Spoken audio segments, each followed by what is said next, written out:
Yaorana Otopa Atoa, bienvenue dans votre émission Fais-nous Access. Au programme, j'aurai le plaisir de recevoir Kalissi May en visioconférence pour nous parler de sa participation à l'élection de Miss Esthétique. Mais pour commencer notre émission, j'ai le plaisir de recevoir Samantha Bonnet-Tirao pour nous parler de Bilou le Cascou qui a été traduit en plusieurs langues polynésiennes. Samantha, Yaorana. Tumata, Fais-nous Access, Yaorana. Alors parle-nous un peu de cette bande dessinée Bilou le Cascou. Alors Bilou le Cascou, c'est d'abord une peluche, la petite peluche confectionnée par un père de famille qui a souhaité écrire des histoires pour expliquer aux enfants les dangers qu'ils peuvent rencontrer et s'ils sont confrontés à ces dangers, comment ils peuvent réagir et quels sont les premiers gestes qui sauvent à mettre en place. Donc on l'a fait sous forme de bande dessinée. Est-ce que ça fonctionne bien pour prévenir des dangers?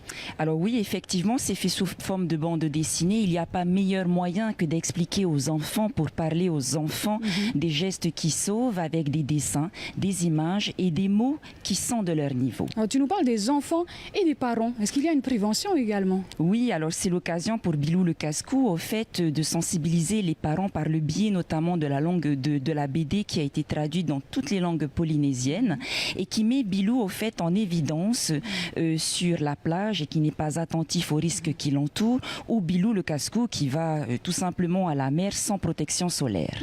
Donc combien de bandes dessinées ont été traduites et quels sont les sujets? Pour le moment, nous avons une bande dessinée qui met en évidence 2 thématiques et qui est donc traduite dans 5 langues polynésiennes. Et comment ce projet de traduction est né? C'est une aventure au fait avec Samuel Matisse et Olivier Jaman qui sont venus en Polynésie française et qui ont fait la connaissance au fait de personnes ressources, d'enseignants animateurs en langue polynésienne et d'un inspecteur en charge des langues culture polynésiennes pour adapter au fait des albums en langue polynésienne mais pour aussi écrire des thématiques qui sont dans notre environnement. Tout à fait. Et donc, il ne suffit pas, j'imagine, d'avoir juste la bande dessinée. Il y a un rôle de la part des enseignants, de la part des parents. Quel est-il? Tout à fait. Alors d'abord, pour sensibiliser les parents, il y a des actions de formation à destination des enseignants au fait qui sont mises en place par mon département sur l'ensemble de la Polynésie française. Et donc, on explique au fait, on accompagne les enseignants pour qu'ils puissent à leur tour transmettre des messages par des biais simples comme la lecture de BD en famille, puisque la bande dessinée est également disponible sur notre bibliothèque numérique ebooks-education.pf. Dis-moi, Samantha, quels sont les résultats attendus? Alors d'abord, il faut savoir qu'on a déjà formé 143 personnels de l'éducation. On s'est aussi introduit dans le monde associatif et hospitalier. Et là, pour cette année, nous partons au Tuamotu pour un séminaire et une formation à destination des personnels de l'éducation, certes, mais aussi des rencontres avec des partenaires de la commune et d'autres associations qui pourront au fait utiliser ces outils dans le cadre de leurs actions. Magnifique. Et quand tu me dis au Tuamotu, dans quelle île? C'est à Rongiroa, chez moi, Tumata. Magnifique. Alors, est-ce qu'il y a une méthodologie à suivre pour favoriser au mieux l'apprentissage? Au fait, ce n'est pas une méthodologie comme on le penserait au fait dans le jargon de l'éducation. C'est avant tout de parler de ces gestes qui sauvent et des risques aux enfants en proposant des dessins, en adaptant au fait le langage qui est dans notre jargon aux enfants et aux parents. Et aux adolescents?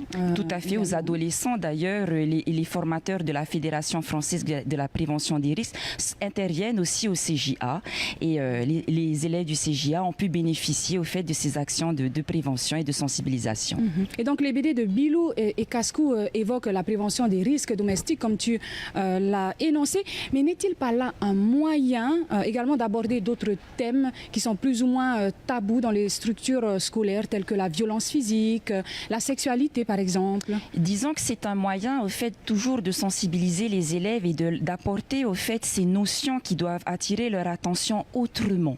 Ils ne sont pas tabous, c'est juste qu'il faut utiliser les bons mots pour leur faire prendre conscience au fait qu'ils sont eux-mêmes acteurs de prime abord au fait de leur sécurité. Et la bande dessinée est adaptée? Exactement. Et donc en France, il existe un festival international de la bande dessinée organisé autour d'un colloque annuel manuels ou des comités de lecture. N'est-il pas là un projet à mettre en place en Polynésie? C'est une perspective, effectivement, notamment dans le domaine au fait de la lecture et des médias. C'est une perspective, mais je ne peux pas tout vous dévoiler maintenant. Tout à fait. Alors pour 2022, Samantha, qu'est-ce qu'on peut vous souhaiter? Davantage de bandes dessinées en langue polynésienne, traduites dans toutes les langues polynésiennes, avec des thématiques qui toucheront encore au fait notre territoire et nos élèves et nos familles. Et puis tu nous parlais de langue polynésienne. J'ai juste omis de dire dans quelle langue. Il y a tahitienne, bien sûr. Alors le Reo Tahiti, évidemment, la langue tahitienne, la langue mangarévienne, le Reo Rurutu et le Reo Enana et Eo Enata. Donc ils peuvent retrouver la traduction française et la traduction dans vos langues de chez vous. Donc cette année, est-ce qu'il y aura d'autres dispositifs pédagogiques, bien sûr, qui seront mis en place? Ils sont en cours, puisque nos formateurs sont présents sur le territoire jusqu'au 4 mars 2022. Et puis nous préparons déjà la future mission 2023, notamment en lien avec la Nouvelle-Calédonie. Samantha, je te laisse un dernier mot pour nos téléspectateurs. Pour nos parents surtout, irotoi tatatu mo utua fare irotoi te aua irotoi tatatu mo prafare hap ira e farere ihua tatatu mo pratmar ite mo fifi.